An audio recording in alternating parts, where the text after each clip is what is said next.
Hi, guys, it's Carlo here. Thank you for listening to our latest episode. It's the support of our community like you that allows us to continue to grow and make this into something truly extraordinary. If you enjoyed today's episode and you would like to listen to it without the interruption of ads and maybe even experience some bonus content, I'd invite you to join us on our newly launched Patreon. And if maybe that's not something you can do right now, please consider liking, subscribing, sharing, and commenting on places like YouTube, Instagram, TikTok, LinkedIn, Facebook, all that good stuff. You'll find us under at Millennials and Community for pretty much all of those. Thank you again for listening, and we'll see you again soon. One, two, three, four.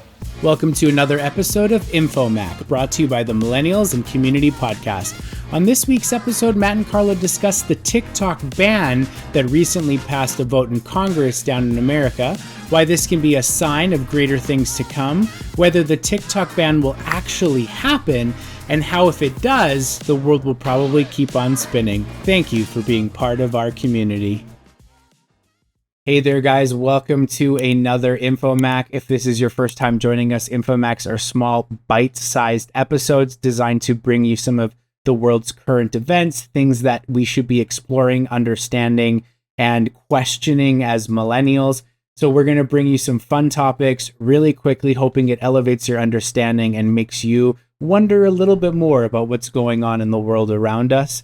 As always, I'm Carlo, and this is Matt. And Matt, we're going to be talking about a really interesting topic. You might even be watching a clip of this show on our topic today. Matt, what are we talking about? Well, today we're going to talk about something going on that's pretty big in the US news right now, but something that has the potential to have more worldwide implications, particularly here in Canada, and that is the impending ban on TikTok by the US Congress. So for those of you that don't have access to one of these wonderful devices at the palm of our hand that has social media applications, TikTok is, of course, a very, very popular, very well-known, well-used social media app. And it is an app that has jumped in popularity significantly over the last 4 or 5 years especially, and it seems to be at the leading edge right now of popularity of social media apps, particularly around the younger generations of people. Now, the controversy around TikTok stems from the fact that the parent company of TikTok, a company called ByteDance, is a Chinese-based company. And of course, for those of you that aren't familiar with some of the business laws in China, there are provisions in the government's policies in China that basically state that at the drop of a hat, any company based in China is forced to or obligated to turn over any sort of operation about any aspect of their business on the spot to the government. Now, this is particularly concerning when it comes to a social media site that collects, records, and hosts data and personal information of all different types from all of the users that come into the account. So just as like a couple of little things like your IP address, geolocation, device identifiers, search histories, not to mention the actual photo and video content that we actually go and put onto the platform, that effectively then becomes the property of ByteDance. And at a moment's notice, the Chinese government could say, oh, yep, we're here to collect all of this information. And that's being optimistic, right? Like that's what the laws that are published say. There's nothing that we know to suggest that the Chinese government isn't actively embedded in these companies at any time. And certainly this was a big controversy back in 2019, 2020 when it came to Huawei and the extent to which Huawei was going to be granted permissions to build cellular networks in North America. This was the same argument going on then. So this certainly isn't the first time that there's been controversy around a Chinese-owned company and the amount of influence that they have here in North America. Well, the nature of the ban or the legislation that's being talked about in the US government right now is that the US Congress has passed now a bill to say that ByteDance has 6 months to divest any sort of interest in TikTok in order for them to continue allowing TikTok to be downloaded in the United States. So basically what they're saying is that if ByteDance doesn't sell TikTok within 6 months, that they will completely prevent Apple, like Apple Store or Google Play Store, any of these stores that allow you to download applications to your devices, they would prevent you from being able to download any updates or connect to any of the servers for this app. Now, this motion passed overwhelmingly in Congress, bipartisan support. The number was 352 votes for, 65 votes against. So very, very significant favor from both sides of the political aisle. And the biggest thing that they're concerned about is two fronts. One, I've already spoken about, it's the potential for the Chinese government to have access to all of this unfettered amounts of information. But the second one is the ability that the Chinese government would then have through ByteDance to use TikTok to spread political propaganda. And this, of course, is particularly noteworthy given that the United States is going to go into an election this fall. And so there is significant reason to believe that China would be very, very highly invested in spreading propaganda that would influence the election results in one way or another. And here in Canada, we've actually know for a fact that China also tried to interfere in the election here in Canada. So this is not tinfoil hat conspiracy stuff. This is stuff that we know that the Chinese government is really trying to influence the way that Western democracies elect their governments. So I guess certainly lots of places to go here, but I guess anything that I missed or any details that you want to add that you find particularly compelling about this? No, I think you covered all the details that should be immediately apparent. I think as we kind of explore a little bit about what this means, not only here in Canada, but in general terms as well, I can definitely see why there's people that are upset about it, right? At the last I heard, 170 million American users for TikTok. That is a very large amount of people. Many businesses that run on TikTok, many content creators that are paid quite well on TikTok. And, when you've made something like that a big part of your life, to be told that it could potentially be taken away for a reason that you don't really empathize with. Because, of course, the argument that a lot of content creators on TikTok are making is that my data is being sold anyways. Companies like Meta, so Facebook and Instagram, they're selling my data. Google is selling my data. Apple is selling my data. So none of this is inherently new. And it's okay for these companies to spread propaganda and the United States to spread propaganda to, the consumers of this content. But it's not okay for China to do so. Now, arguably, that kind of makes sense if you're an American citizen. You don't want them influencing your political theater. And I think it became very, very apparent how actually capable TikTok could be of doing this, because as soon as this potential bill came into light, there was a notification that popped up on a lot of American users' TikToks saying, reach out to your Congress member and let them know what this app means to you. And from what I understand, there was, by the end of days, there was a lot of these Congress members disconnecting their phones because it would not stop ringing. Now, on one hand, that's an exciting thing to hear about all of these younger generations perk up and make their voice heard. But on the other side, it made it very clear this was not your own idea. This was fed to you. And what's going to stop that from happening again when you go to the polls, right?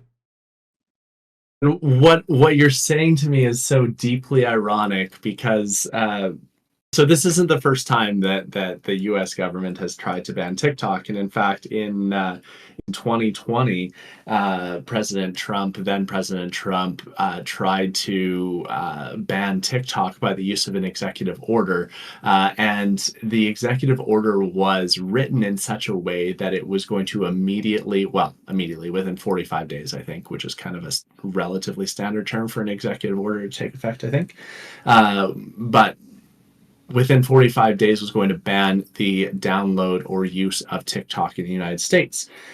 This went to courts, and the courts contested that this was actually not constitutional, that this basically amounted to censorship and was a prevention of people's First Amendment rights to free speech, to remove access to a platform like this. And so it's really funny to hear what you're saying about the ability that a platform like this has to share information or misinformation, which, by the way, is not unique to Chinese-owned platforms. This is certainly the case of any platform, certainly just because they're based in Western countries or in North America certainly does not make them benevolent, right? Like we know that Meta certainly is not.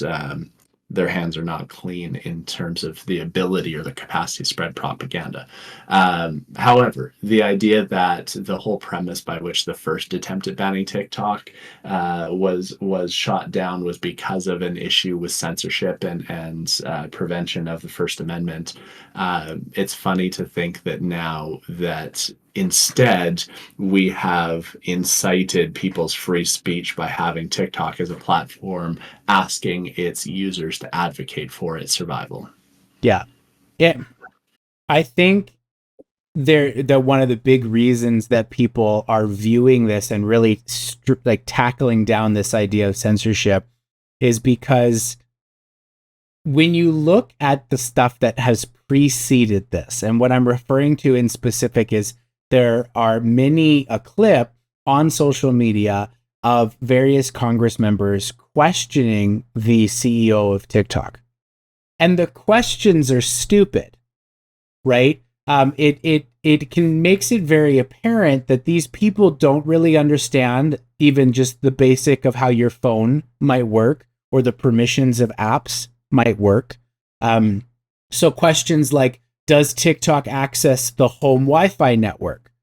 Well, I understand that what that person was trying to ask is, does this app try to access other devices on my network? Is it querying any other stuff going on? Well, the answer to that is no. That is something that your Apple phone and your Google phone explicitly prevent. Okay? But the way it was asked made it very apparent that this person doesn't understand the question he's asking. So the answer made him look poorly educated. So as you have these people now looking at what is going on, they're going, well, look at all these stupid questions they've asked. They've just been attacking TikTok from the get-go. This can't be a legitimate concern. There's something else going on. And of course, what has come to light now is that right before the vote, Homeland Security briefed all of these Congress members on the actual security threat. They had a closed doors meeting. We have no idea what happened in it, to say this is what is actually going on so that you can be educated to make your vote. Well, again, we don't know what happened in there. So everybody's going, the people that are upset about this are going, well, you're not telling us this actual concern, you're lying.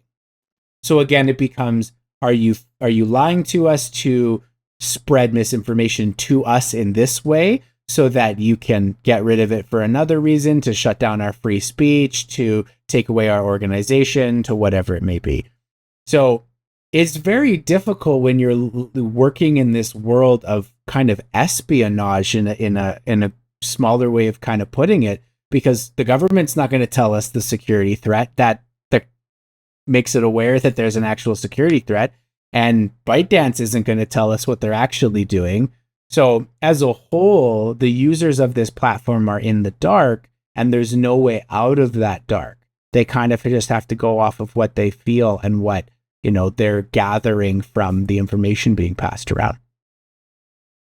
And I want to be really, really clear too. I mean, social media has created this world, this environment where, like never before, we think that we are entitled to just ungodly amounts of Uh, information. And it's this wild, wild entitlement um, that really is unfounded. But we think because there's access to so much information about so many things, that therefore we are entitled to know everything or know what we desire. And look, the fact is that governments exist in no small part to protect the well-being of our citizens, and that means that there's going to be certain things that the government cannot divulge, because if they were to divulge it more broadly, then it would create significant security yeah, issues yeah, that are just really not tenable if this was to be published to the general public, and so I think that it's incredibly short-sighted when people feel the need to say, well, we know that Homeland Security or the CIA or the Department of Defense conducted these briefings with Congress, and that's what led to this significant majority vote. Therefore, we need to know what happened. Well, the fact of the matter is that they're going to always act in the interests of their country first, and hmm so long as they're included in that country, there has to be some level of appreciation that they're going to be acting in the interest. Now, they might not be doing that in a way in which you agree with, but it's one of these things where I think everyone should be on some level critical and questioning of the governments that they have, and yet still have to recognize that there is a significant difference between countries that work in democratic fashion, like Canada, like the United States, and these autocratic nations that are conducting themselves with no sorts of democratic accountability, right? And so you see there being significant differences between these two things. So before we get too excited and questioning the government's choices and the government's work, not to say they shouldn't be questioned, hmm but just remembering that there are mechanisms in place by which we can actually have an impact. And when it's us against, or positioning ourselves against, these autocratic nations that do not have those democratic accountability mechanisms, like that's something that we need to keep in mind as well. yeah, and I think you're right. It's such an important thing.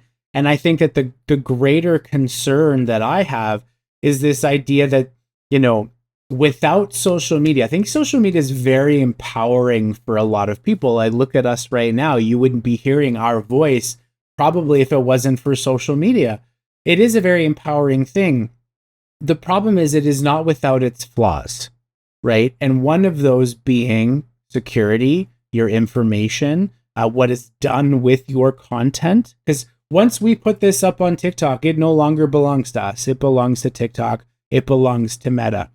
And I think that one of the interesting things that is coming out of this is almost kind of a more generalized call for a platform that could be of the people, which of course is something that is even more difficult to do, because how do you keep it for the people from the people? There's always going to be somebody put in charge to manage it. Then that brings the lobbyists in, the governments in. That's a whole nother difficult thing. And on a worldwide base, how do we maintain our free speech in a way that is accessible and bipartisan for everybody, right? So one of the things that I really want to talk about is this potential sale of TikTok. And because that's what the bill is. It's not that you can't operate in the United States, it's that you have to sell TikTok. ByteDance can no longer operate or own it. It has to be sold to a company, ideally that is American, but it has to be sold to a company that is not run by China or any other, communist society. So TikTok has over 3 billion accounts, 3 billion users. As I mentioned before, the United States accounts for 170 million of those. So that is not as large an amount of accounts as I think a lot of people tend to realize. And arguably so, and I say this not out of malice, but arguably so, the United States, especially when it comes to this and a lot of other things, has a sense of we're king of the hill, right? They have this idea that we say this can't be owned by a Chinese company, take it or leave it, right? And then also giving them 6 months to make a multi-billion-dollar sale. That's not enough time to do the due diligence required on a sale of that magnitude. That takes years. So they're being set up to fail. And then the question also has to come, why would ByteDance do it? Why would they get rid of that? So it is my anticipation that if this does happen to go through, that TikTok will be rebranded in America as something else, maybe sold to another company that is maybe American operated. Again, there's no way to guarantee there isn't going to be some sort of Chinese allegiance there. But then the rest of the world, maybe even Canada, will continue to have TikTok, while the United States will have some sort of smaller version of that. Because there's just no way that I think ByteDance would sell off that in entirety. Yeah, I agree. And it's again important to remember that this happened before. So it's not like this is the first time that TikTok has faced a potential ban, and that was found to be unconstitutional. And so anyway, I there are definitely a lot of steps to go. The House has passed it. Now it has to pass the Senate. And so there's certainly other mechanisms in place that may or may not make this an actual thing that we're even talking about, right? Like we could get 12 months from now and TikTok could very much still be a thing. What I want to maybe turn our attention to before we Wrap close up. out. I mean, I think I could get into the weeds very much for a long time on the political side of it. And already it's a little bit questionable, by the way, whether our videos on this episode will actually be shadow banned from TikTok or not. So I guess we'll find out together. Yeah. But nevertheless, I think what's more important here is you look at the degree of backlash this is getting from the users and the content creators. And we've been hearing stories repeatedly over the last few weeks about how many musicians, comedians, artists have gotten their big break thanks to this as a platform. And I think what the emergence of TikTok has really taught me, and it was really articulated really well by a content creator and entrepreneur that I really admire, Gary Vaynerchuk. And he said that, look, TikTok was not the first platform to garner people's attention and the attention of mass amounts of people, right? It was radio, and then it was TV, and then this thing called the internet came along. And when he started advocating for business to be done on the internet, everybody told him he was out of his mind. And when he started investing in then Twitter and some of these other social platforms, people told him he was out of his mind. And so he put it in context really nicely to say that if TikTok does end up being banned in the United States, and by the way, I would suggest, we haven't touched on this, but I would suggest that if it does get banned in the United States, that Canada would be soon to follow. Very quickly. Given that federal employees are already not allowed to have TikTok on their phones, right? So it would be very quick for this to happen in Canada, for those of you wondering. But what Gary Vaynerchuk says is that, look, people's attention will go somewhere.